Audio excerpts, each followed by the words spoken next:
What's up, everybody? This is Slowjams4life, back again with another episode of Love and R&B. Today, I got the man, the myth, the legend, Wealthy Jev in the What? building. What's What's up, up? man? What's up? First off, thank you for doing this. It's an honor to have you on here. I know we've been kind of building a rapport Right. for a minute now. Yep. And when I hit you, I actually hit you, I think, a couple of days ago. You was like, Yeah. yeah, for sure. You already So, know.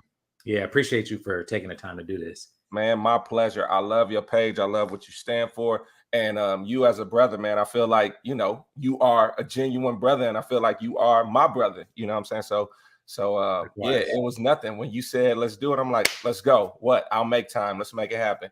Yes, sir. Appreciate it. What up, y'all? My name is Jevin Smith, aka Wealthy Jev, and I am between the age of 35 to 45. So you pick whatever age you want me to be from there. I am that age. I live in Southern California.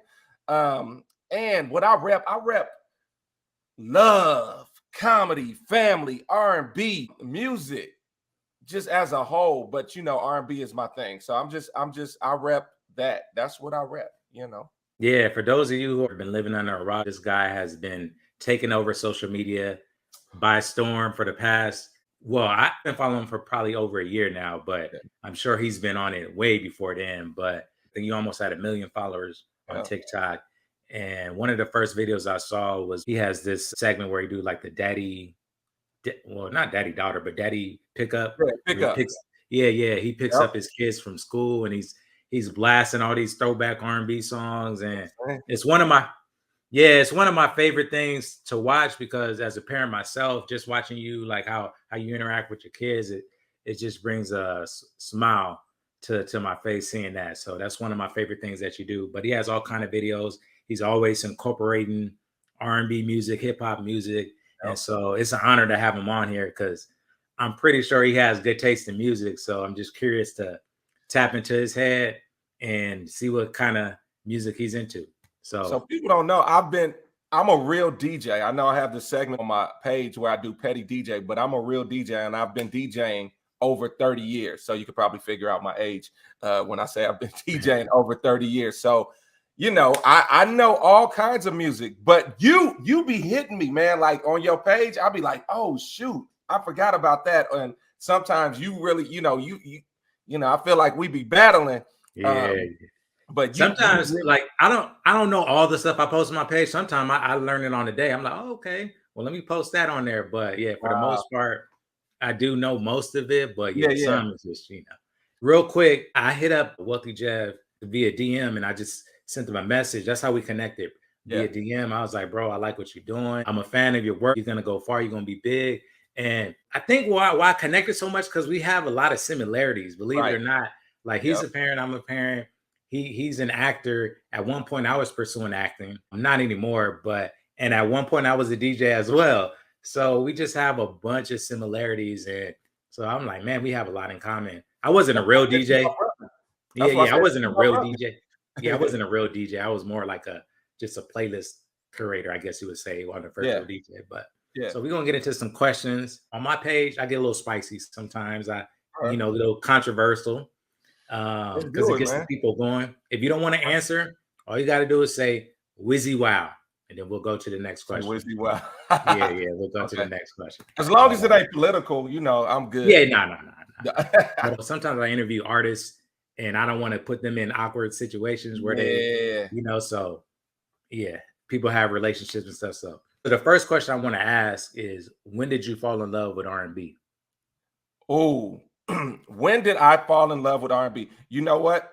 And my question, I'm sorry, my answers are a little long, so let me know if I'm going too long. What's funny is I do a comedy show, and this is a part of my act where I say when I fell in love with R&B. So I'm gonna just give you that, because I really don't know. It has to be one of the first concerts I ever went to was Maze and Frankie Beverly, but I was like 2 years old, so I don't remember that. So the time I remember where I was like, yo, this R&B thing is was around 88 when Bobby Brown came out.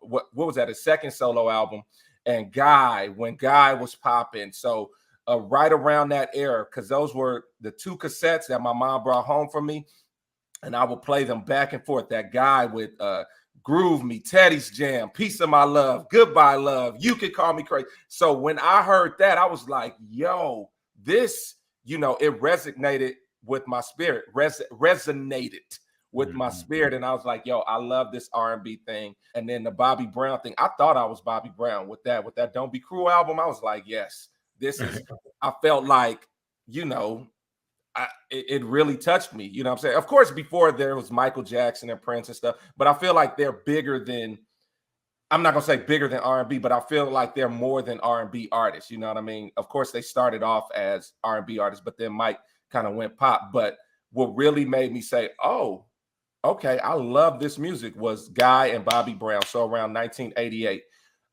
before I was born. Okay, for sure. That's a good start. That was, you know, the New Jack Swing era. Yeah, was yes, at that time too. So I know you have some great R&B albums that you always go to. Give me your 3 favorite non-skip R&B albums. My 3 favorite non-skip R&B albums would have to be that first 112 album. Woo! When it just come on that.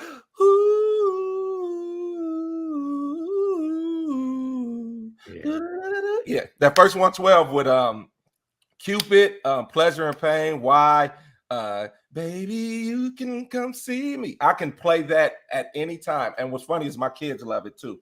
112, I just thought of something else. And I'm gonna be mad if I don't say other ones. But right now, what I can think of, 112, Tweet's first album. Oh my God, that Tweet.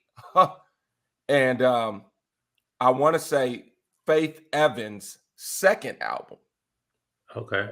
Her second album that has I Want You to Love Me, hold me, kiss me. The I'll Never Let You Go. But it also had the dun dun dun dun boom boom. I Never Knew Love. Yeah, that joint.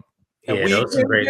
Dance. Hey, that's my joint. So that album, that's a non-skip. Yeah. Those are great albums. That Tweet album is underrated. A lot of people. Come on. A lot of people don't. I need to make a tweet post on a page. I be posting their songs here and there, but yeah, that's an underrated album. And that 112, I made a post. I got this as 112's best album, but they have a lot of great albums, so you can't really go wrong. You can't, but that's a non-skip. Like the second one, I can skip. I can do a couple of skips. Yeah, okay. And it's another controversial one, but I won't say it. I'll just say Robert. But nah, somebody said it. Which one? Is it TP2 or 12? Oh, TP2. TP2 is a banger. So it's between 12 play and TP2. Yeah. Guess what? Actually, TP2, I might like that better when I think about it. Yeah, I interviewed a couple of people. They both said TP2. That hit it hard from the boom, from the boom. That joint is banging. And the greatest sex. Yeah, for sure. Listen, I get passionate with my R&B, and people listen. I know I'm giving y'all this energy. This is me. I get and I had coffee and stuff. So I get passionate about this R&B thing. I'm a gangster for R&B. Yeah, well, I like when you be on your live with your wife and y'all just be interacting with the chat and y'all be drinking and y'all be having like a concert. So all of it. I love to see that. Yeah, for sure. All of it, bro. Who's your current favorite R&B artist at the moment? Jeez Louise. That is the heart. I might have to whizzy wow that, but I'm not. I'm gonna think about it. We can come back to it if you want. I'm gonna say Tank. Let's just go with Tank. Okay. Even though Tank has been out for a minute, I can't go wrong with Tank. Let's just say Tank. Even though he's new school, old school. He's even though he's a legend. Yeah, his new album is pretty good. His new album is pretty good too. Yeah. Sure. I'm gonna go with all right. So if you had to put somebody on a Tank's music, like what are 3 songs that you would start them off with? That's good. Slowly is number 1. What? Slowly is number 1. And for people that don't know, Slowly, set the mood, light a candle, and bring the wine. Baby, bring the wine. That joint. Woo! And of course, Maybe I Deserve. You got to do Maybe I Deserve. And probably his most popular one to people who love Tank. When we When we slowly, maybe I deserve, and when we, yeah, those some good ones.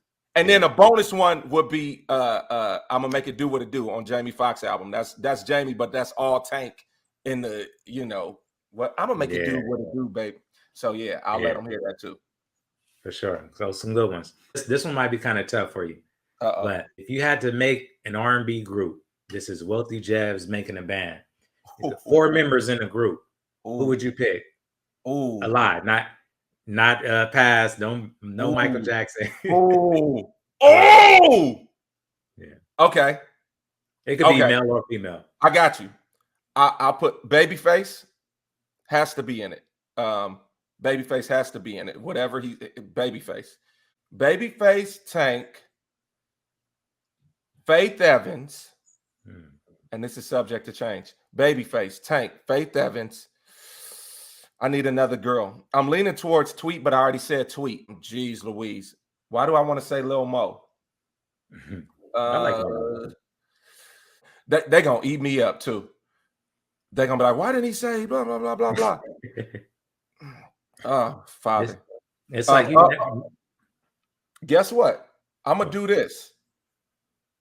I'm going to say Kim Burrell. Okay. Even though that's gospel. Do I have to do Nah, that's fine. I'm gonna do that vocally. Okay. Yeah, we'll say Kim Burrell. Kim Burrell, Tank, Faith Evans, and Babyface. That's weird. Not really. Not really. I'm just because Tank is gonna have his shirt off. Yeah. And Babyface will sing and produce. Yep. Yeah. All right. That's what's up. I like that.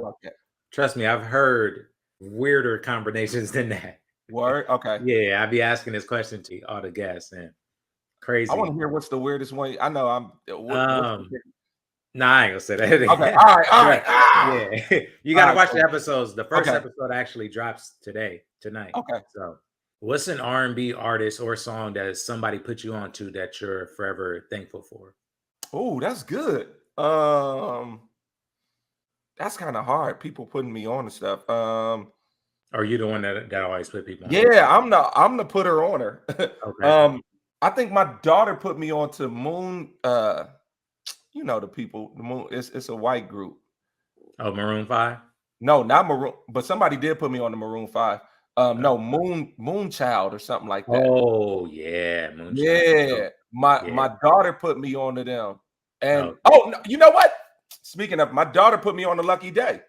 Oh, okay. Yeah, Lucky Day is an artist that I like now too. So between Tank and Lucky Day, yeah. Your daughter got some good taste. Those are some great artists. My kids are R&B kids, man. They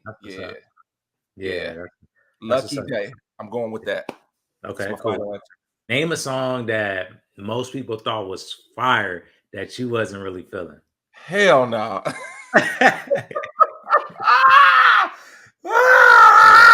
Is it Wizzy Wild? It's a lot of songs I'll be like, that's trash. Oh yeah, I got a Wizzy Wild because All right. So I got another question. I will say this: it's a Mary J. Blige song. Yeah. Right. And I love Mary, and I love almost all of Mary stuff. But sometimes I was like, ugh, trash. Yeah, off that new album, she has that song with DJ Khaled that she had. Yeah, I was like, what is going on?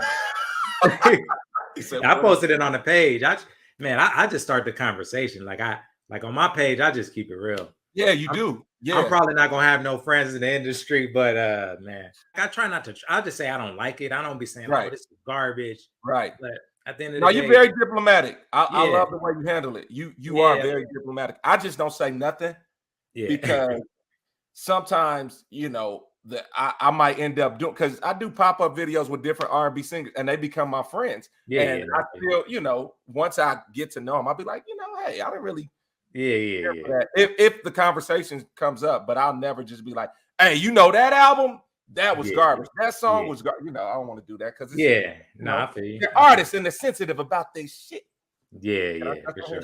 Yeah. Let's say you just broke up with your girl, but I know you've been married for forever. But let's say you just broke up with your girl. Give me 3 songs you playing after that breakup to make you feel better. These are your breakup playlist songs. Those 3 songs. So I put those in different categories because when you said that, 5 songs came to my head. Geez Louise. These are hard questions for me because I feel like I am an R&B like encyclopedia. I'm like, do. So a song that came to me was I Wish I Never Met Her, Carl Thomas, or I Wish. And I wish I never, even though I get real technical, even though the situation is a little different, it'll just be like, okay, I wish, and then emotional, because I'll probably be going through like, oh, I'm emotional, but I wish I never met her. And then I thought of Dave Hollister, but that doesn't make sense. You know what I thought of? Seeing You reminds me of all the nights I used to beat them up, because I think of like, okay, no, that doesn't make sense. No, we're not going with that. We're going with emotional. I wish it wouldn't be R&B. It'll be like, yeah. But let me just, for the sake of trying to do this, I wish emotional. Oh, Boys to Men, Doing Just Fine. Yeah, that's a good one. That's doing just fine, getting along very well without you in my life while I'm crying. Yeah, I had that on my playlist back in the day before I was even making the breakup playlist. But I had it on my iPod, and I would play that. And it wasn't even a real breakup, but it was just like, you was talking to a girl, and then it just faded out. And that song hit. That's a good one. I had to think of like when I did Petty DJ, because I'm like, what songs did I use for that? And it's probably all gonna hit. It's gonna hit you later. You're gonna be like, man, why didn't I say this? Let's get rid of I Wish I Never Met Her. Let's do that. Keep the emotional. I'm emotional. Let's keep Doing Just Fine, and let's go with He Can't Love You. So depending on Jagged Edge, depending on the situation. So I'm like, he can't love you like I love you. Yeah. For sure. Ooh. Name 3 slow jams that you think everybody should know. When I first started asking this question, I was more so thinking this is a no-brainer. You should know these. But then I did an interview yesterday, and he named songs that were just like underrated. And I'm like, you think people gonna know these? He was like, no, but they should. I was like, all right, different spin to it. So, that's good. Yeah. Dang, you just make that even harder. Yeah, so it could be however you want to take it. Okay. 3 slow jams everyone should know. Adore by Prince. Okay. Ooh, yep, Adore. Until the end of time, I'll be there for you. Adore. Luther Vandross, So Amazing. Is that slow? That's slow. Yeah. That's slow. Adore, So Amazing. I'm leaning towards Michael Jackson. I either want to say Lady in My Life or the other one. It's one of my favorite. Lady in My Life is There'll Be No Darkness Tonight. Don't you go nowhere. I'm gonna go with Lady in My Life. Yeah, I thought you was going that one. Yep. Yeah, Lady in My Life. Classics. Yeah, for sure. All right. Yep. This last part is a this or that game. I'm gonna give you 2 options, and you just tell me which one you like better. I see the shirt you're wearing, so let's just start off with Drew Hill or Boyz II Men. All right, so I'm gonna preface this. You guys, these are my personal favorites. I'm not saying they're better. I'm not saying these people are better. So he's going Drew Hill. Yeah. Boyz II Men, because I can listen to more Drew Hill than Boyz II Men. You know what I mean? Boyz II Men, their catalog is amazing. Their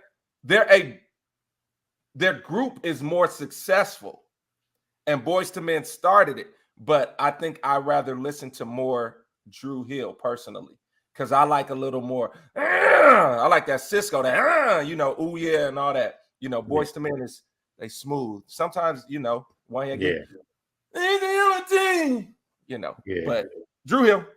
All right, Mint Condition or Tony. Jeez Louise, I cannot stand you for this question. Oh my gosh. I gotta go with the Tonys. Yeah. I have to go with the Tonys. I have to go with Tony. For sure, yeah. I like more than music. When if I even it out, I like more Tony than Mint Condition. But Mint Condition, they really can't miss. Yeah. But Tony's, yeah. Okay. Mariah Carey or Whitney Houston? Whitney Houston. That's easy for me. Okay. Easy. Whitney. Okay. I've been asking this question. So far, it's been one-sided. If you pick the same answer, then I'm gonna retire this question. All right. So this is, you listen to Chris Brown? I do. Okay. So this is regarding his earlier songs. So do you prefer Chris Brown Poppin' or Chris Brown Take You Down? Which song? Oh, the songs? Yeah, which song? Oh, out of Poppin'. Yeah. Take You Down, of course. Take You Down. Yeah. Wow, I didn't expect that.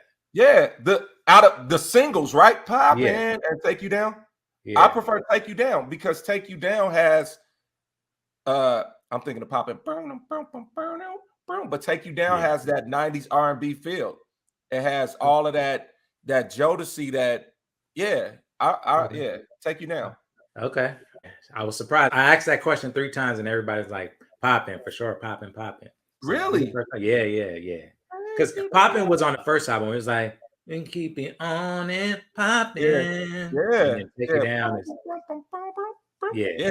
But I like that he came in, he was in his 90s R&B bag. Like that Take You Down is And then the ending part when it's just the instrumental towards the end, and then the little all the little Devontae sound. Okay, fair enough. I like that. I was gonna ask this, but I think I already know where you're going, but I'll just ask it anyway and see what's the deciding factor: 112 or Jagged Edge? 112 for sure. What's the deciding factor on that? Man, because I was put on to Jagged Edge a little later, and what's funny is when they were both at their peak and their prime, I was in Atlanta. I went to college out there, and that's when I really started to love Jagged Edge. But 112, I was put on when they first came out, and I played that once again, that first CD like crazy. Everybody can sing in 112, and I love the vocal, even though now they're 56. Half. But I just everything about 112. I think because I was put onto them first, no one can take that place. You know what I mean? So I think that's what it is. Yeah, I would always have these debates growing up with my brother, 112 or Jagged Edge, and he was always Jagged Edge, and I was just like 112. 112, man. Yep. 112. Sure. And I think they had more success than Jagged Edge. Jagged Edge is almost like a underground R&B group, almost. You know what I mean? I think like different regions really like Jagged Edge more. 112, I think they kind of reached a bigger audience. You know what I mean? Like in the South, you know, people like Jagged Edge, and I think 112 kind of crossed over. Yeah. I feel like that. I could be wrong. Y'all don't get mad at me. And that's all the questions we have for today. That's it? Yeah, that's all. Man, I thought it was gonna be. Come on, hit me with a. But I definitely thank you for joining, man. I had fun just tapping into your head. And at this point, I just want to give you the opportunity to promote whatever you got going on, or any gems you want to drop, words of encouragement. I know you're really good at that. So if you want to just say a little bit, whatever, I'm gonna give you the floor, and the floor is yours. Well, first off, I appreciate this opportunity, man. I love what you're doing. Thank you for keeping R&B alive. You know, a lot of people say R&B is dead, but it is not dead. And I love your page, love your platform. Thank you for giving me the opportunity to be on here. Of course, you guys can follow me at Wealthy Jeb. I'm sure my stuff will be under there. I do have a show. My wife and I, we do this thing called R&B and Laughs, where we incorporate comedy and R&B. Our next stop is Las Vegas, Nevada, August 5th. I don't know when this is going to air, but August 5th, we'll be in Las Vegas. And then we also do LA a lot and different places and stuff like that. If you want us to come to your city, you know, hit up your promoters and people like that. Follow me so you can stay abreast on what I have going on. The gems that I want to drop is be a marathon runner. I know Nipsey Hussle always said that. So, I mean, whatever it is you want to do in life, keep on doing it. Do not give up. Keep going for it. People don't know I've been in this internet game, this entertainment game for a long time. I've had different trials and tribulations. And the more I keep on going, the more I see the fruits of my labor. And I'm just grateful to God that I am able to do what I love. You guys probably see me in different TV commercials and stuff like that, but it's a marathon. I keep on going. You know, don't be afraid of that rejection. Keep on going. What is for you, it is for you. And it will come to pass if you keep on believing and you keep on going. Yeah, those are the gems that I want to drop. Well said, brother. And like I said, I've been following him for a minute, and he's a good dude. This is like my first time meeting him in, you know, virtual space, and I'm sure we're gonna meet eventually in person. I'm gonna come out to one of his shows eventually. And I told him this in private, but I'll just say here on the platform, this guy is a star. You can just tell just everything he's doing, and it's an honor to really have you here, because when you blow up, really blow up, I know you bubbling now, but when you really blow up and you have your own show, your pilot starring in, I can look back and say like, yeah, I had him on this Love and R&B show. Hey, so man. It's an honor to have you on here. And Wealthy Jeff, follow him. With that being said, this is the ending part. I know you probably don't really know. First episode's not out yet, but when you watch the first episode, you know I like to end the show like this. And I basically sign off by saying this is Slow Jams for Life, Wizzy, wow. And then I'm going to have Wealthy Jeff give me his best Wizzy wow send off, and then we're going to end it like that. So cool. All right, it's on you now. For the Wizzy wow? Yep. However you want to say it, do it. Just Wizzy wow? That's it? Yeah, you can say whatever you want to say, incorporate the Wizzy wow. You know, slow jams for life, baby. Wizzy, wizzy, wizzy, wizzy, wow. Hey! Oh, man, love. That was great, man. This is literally my favorite part of the show. Is it the like, Wizzy wow? Getting people to say Wizzy wow.